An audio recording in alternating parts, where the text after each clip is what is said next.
Hello, Org Psych. How you guys doing? Well, here it is. This is the last one, and actually the last one is the last one in this case, so lecture 15 coming at us. This also then will introduce our last homework assignment. So, let us get started with influence, empowerment, and politics. Now, you know my just love of charts, so we better start with a chart, right?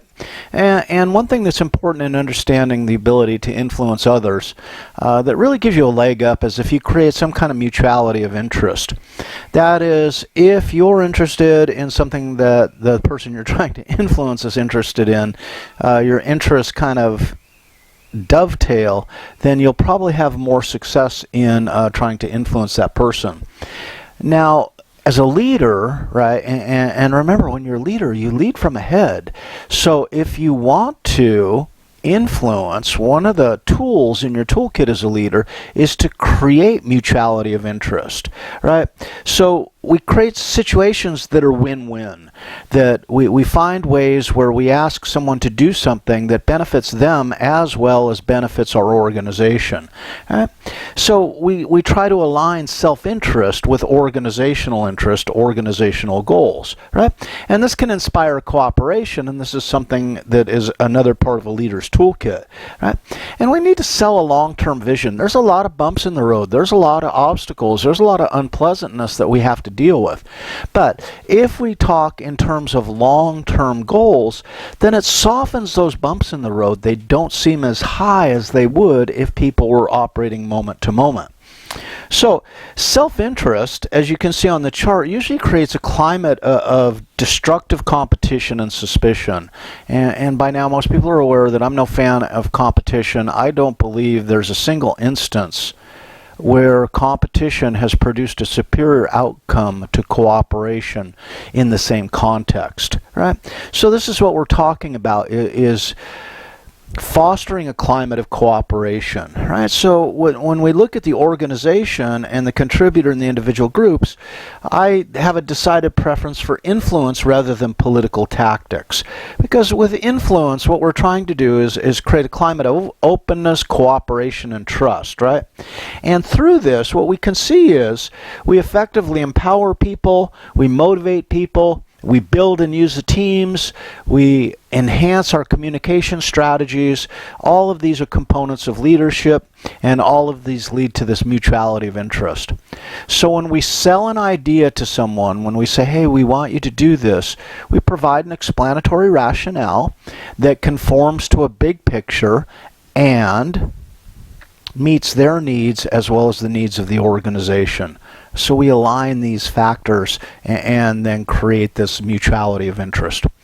So there's 9 generic influence tactics, and let's take a look at these. What could be used? Like I said, we can provide an explanatory rationale, and this falls under the heading of rational persuasion.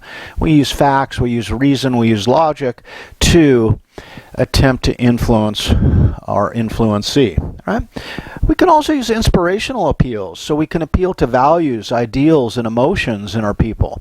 And if we hire people who have values that are consistent with our values, see how easy this becomes, right? We consult. We can go into a consultation phase, planning, making decisions, changes, but including in a consulting fashion as many people who are as close to the process as possible. And those people who are affected by the process are most important, right? Ingratiation. We can use praise, we can use flattery, and we can be friendly, we can be helpful. When we're using praise and flattery, though, we have to be careful that we confine our flattery or praise to what's legitimate work topic. And again, remember when we talked about objective versus subjective? Objective's going to win the day here. So if we want to use praise, if we want to flatter someone, it's best that we think about something that they've actually done, something that can be measured, and then give them the kudos for that. It goes a lot further than just these hollow, oh, you're wonderful kind of phrases, right? Personal appeals. We can appeal to the idea of friendship and loyalty. Now, the problem here is that this really involves social capital. Remember when we discussed that at the beginning of the course? we build social capital. Using personal appeal spends social capital. So this is not an everyday go-to. This is a now and again. We can put it up as an exchange. We can promise someone, hey, if we get this done, then maybe there's a promotion in the works, whatever, or favors. Right? And when we talked about operant conditioning, especially favors can come under the heading of negative reinforcement. That is, taking something bad out of someone's life is certainly a favor. Coalition tactics, right? We can garner the support of others to persuade so that we can begin to build a coalition, especially in a way that influences a person who wants to be a member of this coalition or finds this coalition I'm building important for their approval, for their tools, what have you. Pressure. Now, pressure can be used to influence, and we've talked about this, but the problem with compliance, intimidation, and threats is they're short-term, they're immediate, and they usually engender negative responses in the long term, so best to be avoided. And we can use legitimating tactics. We can reference our authority, we can talk about rules, we can talk about policies, but you can see these last two are probably the least effective of the bunch, and probably only to be used in dire circumstances, and certainly not probably used with people who I care to develop, right? I'm not a big fan of these last two. So, 3 possible influence outcomes. What can we get? Well, we can get commitment. And notice, if we use any of the first 7 that were on that list of 9, we're probably going to be feeding towards commitment. That is, at least hopefully developing agreement, if not enthusiastic agreement. Initiative, persistence. If this is a long-term project, right, we need people to persist. So rational persuasion, inspirational appeals are at the core here. Now, the compliance, we get people who might grudgingly agree to do what needs to be done, and they're probably going to need continuous prodding along the entire process to actually bring it to completion. And notice, this is really the last 2 elements that we discussed of the 9 there. And then resistance. This is the request where it's just resisted or refused. Excuses might be made, they might argue, and this then represents a failure to influence the desired party.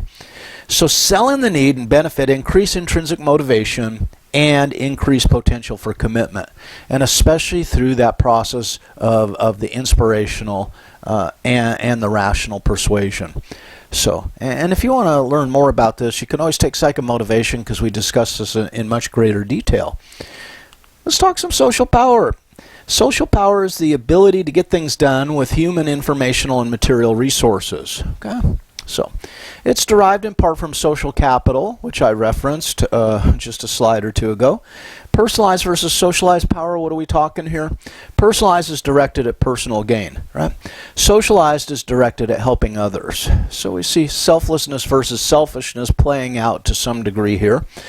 Both can be assisted via 2 power subscales in the TAT, right? And this is the thematic apperception test that these can be assessed, right? Women demonstrate higher overall scores in social power than men when all else is equal. Now, the 5 bases of power, well, we can use a reward power, and for the behaviors among us, operant conditioning, right, that we promise or grant, we manipulate the consequences to ensure the behavior. We can use the coercive power, as discussed previously, promising punishment and or applying punishment, and we know the downside is if I use coercive power, then I have to be there all the time to continue the coercive power, or it loses its potential and its effect. Now, legitimate power is derived from position or authority. It can be positive or negative, and controversial as to the boundaries, right? And then expert power can be derived from the possession of knowledge, and often people respect expert power. They might identify with a certain degree to expert power and want to be like an expert, and that then bleeds over into referent power. It's derived from personality and likability and charisma. So these last 2 can kind of coincide. I especially saw that in graduate school. When you have a charismatic professor who happens to be an expert in their field as well, they can operate on both of those. So we hear a lot about empowerment. You know, you need to empower your people, or we ask, are you empowered, or I don't feel empowered, right? And it becomes cliche, almost this kind of buzzword. And what we see then, empowerment is not a yes or no, but it's a matter of degree. So we see how power kind of relates to empowerment. And notice empowerment is giving power to others, creating the situation, creating the systems, creating the resources that empower people to take on the exercise of power to a greater and greater extent. So authoritarian power, the manager, the leader, imposes decisions, boom. Do it now, do it this way because I said so, right? And we see that this is the minimum level of empowerment to the employee. I mean, there must be some belief that they can do it, but they have to be directed every step of the way. Now, influence sharing, the next step up, and notice this is the term consultation. What we see here is the manager or leader consults followers when making decisions. And remember Tom Peters, four favorite words for Tom Peters, 4 most important words opens the door to consultation. That is, what do you think, right? So in this case, we're bringing people in and making them feel part of the process through this consulting position. Now, power sharing is where the manager and followers jointly make decisions, right? And we've seen this in a level of power when we go back to the beginning of the class and we look at Bay City, Michigan. You know, that one auto worker union member said, I never made no decisions, right? But now I'm part of the decision-making process. And that's participatory empowerment, and that's really getting up the scale. And then power distribution, right, is followers are granted authority to make decisions. And when this happens, amazing things happen. You know, it was truly remarkable when I was at the paper mill when we were actually allowed to make decisions about our machinery and call our own shots in that regard. That was kind of like the ultimate empowerment, and it's kind of like it's the first time that we were acknowledged as adults, you know, that don't have to be supervised or talked down to. And we're also acknowledged as experts. You know, let's face it, if we run a machine and we're the people that run this machine day in, day out, you know, 10, 15, 20 years, and we're taught empirical methods and statistical process controls, we can't help but become experts on those machines. So why not, in a good way, exploit that expertise by distributing power over that machinery? And in fact, then that is the delegation. And let me tell you, when the people from Germany came to rebuild our 2 paper sheeting machines, you know, the machines that cut big rolls of paper into copy paper, who did they get to talk to? They were surprised as hell the last visit they made to us, because they didn't go out to lunch with the bosses. The bosses said, well, here's the crews. These are the guys that operate your machines. You need to talk to them. And they were kind of blown away, because it's like, oh, wow. We're not talking to the managers or anything. We're talking to the people who actually run the machines, right? And we were actually allowed to take people out to lunch ourselves, etc. So that is kind of getting to the ultimate level of empowerment. So through participative management, right, what do you think? Tom Peters, right?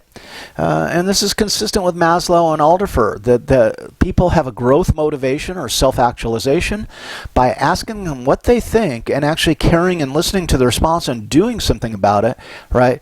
They feel empowered, which is akin to being self-actualized in this instance, and or feeding the growth need. So it's consistent with the job characteristics model, right? That what we're doing now is we're vertically loading jobs so that people take on greater levels of responsibility both below and above their jobs. So they might start buying supplies that they need to do their job, and they might start, you know, dealing with vendors and dealing with customers in a more direct manner. Participative management increases motivation by fulfilling 3 basic needs. And these 3 basic needs are core to positive psychology. And this is why positive psychology in an organizational context, as we discussed at the beginning of the class, is catching on to such a great degree. Maybe not as fast or as much as it should, but it is. And that is, people feel autonomous, so they feel like they're able to make decisions that affect their own lives, and they experience autonomy. They start to understand their place in the larger scheme of things so that their job has more meaning, and what they do to do their job has greater meaning because they're connected to the larger picture. And then relatedness. They're able to talk to suppliers, to customers, to coworkers, to talk to bosses at a more lateral kind of direction, and this enhances their need to be related. So we can see that all three of those qualities and would satisfy Martin Seligman's prescription for positive psychology. And again, we return to this in much greater depth in 2311, Psych of Motivation, but also remember we have a class in positive psychology in Ohio State as well. So that would be discussed there. So, delegation, defined and facilitated. What does it mean to delegate? Because we hear this. Well, you just need to delegate more. Oh, I'm overwhelmed. Well, then you need to delegate more.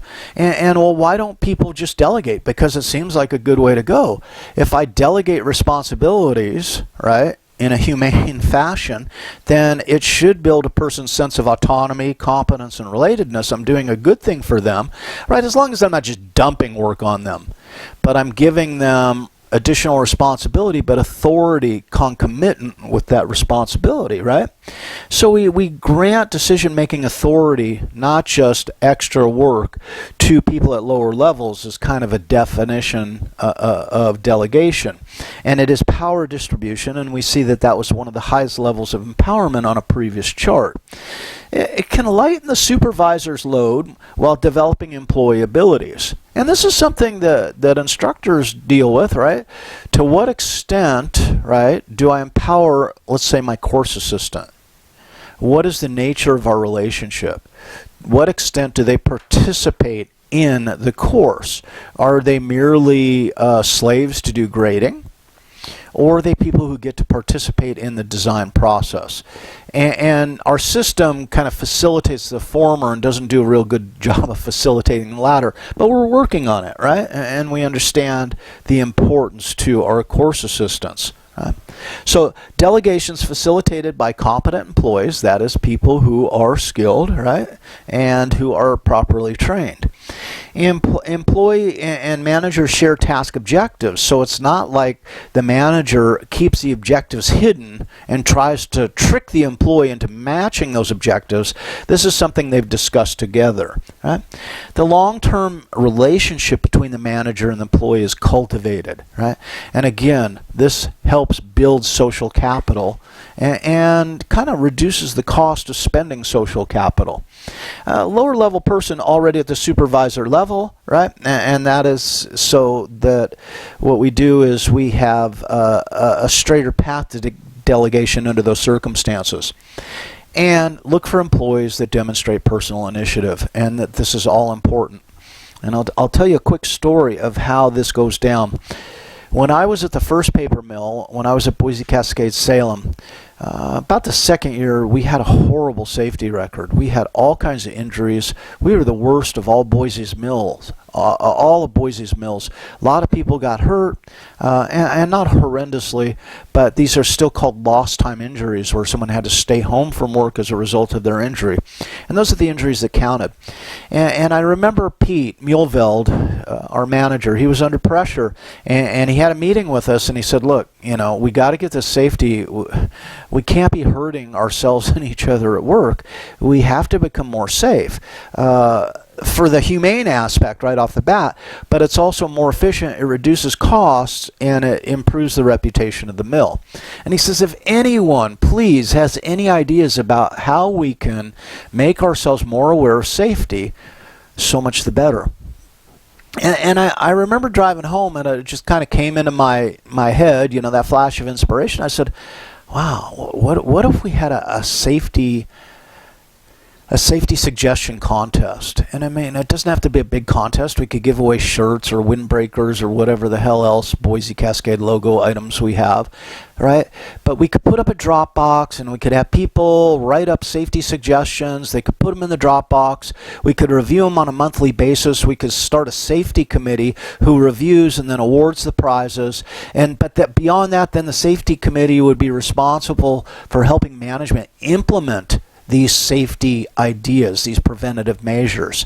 And so I typed it all up, and yeah, this is pretty much right before computers. So I remember typing it up on my IBM Selectric, which was a pain because I didn't type at that point, so it was take frickin' forever. But I typed it up and I gave it to Pete one day. I said, Pete, do you have time to meet sometime? And he said, sure. Before or after shift, we made the arrangements. I walked in, I handed it to him, and I said, here, check this out. What do you think? And we did it. And it was cool, and people began focusing on safety. We were getting a bunch of great ideas. We were implementing those ideas. It was like participative.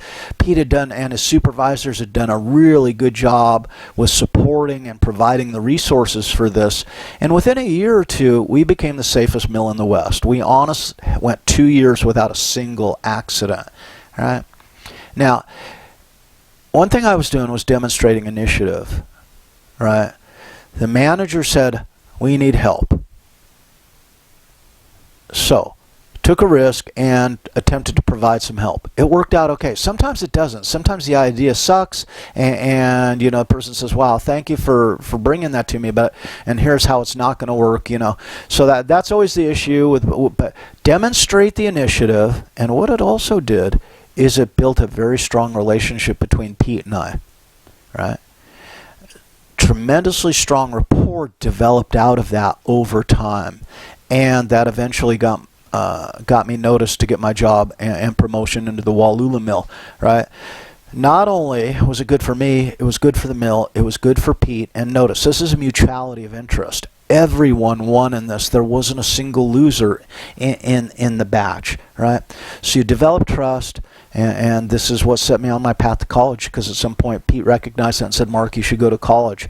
And so it went, right? So you got to show the initiative. And here's the deal. If you show initiative and it's denied, it's ignored, people aren't interested, then you have to start thinking, am I in the wrong organization? Am I working for the wrong person? And you might need to change it up. Part of it's on you. Part of it's on management, but you got to find people who will work with you. So the core element of successful delegation is trust, and from that point on, you know, Pete would give me special assignments. He'd put me on relief supervisor pay. I didn't have to punch a clock. I kept my own time, and I'd turn in a handwritten timesheet because we had developed the trust. Right? But this is something that takes time. So, what are some barriers to delegation? And this is going to get us to our homework assignment. Note that what I've done in the first part of this lecture is I've explained the rationale, I've told a story to get you interested in the notion of delegation, right? And the benefits to delegation. Let's talk about some barriers and then the application of this to our homework assignment. I'm going to stop us so we can go to part 2.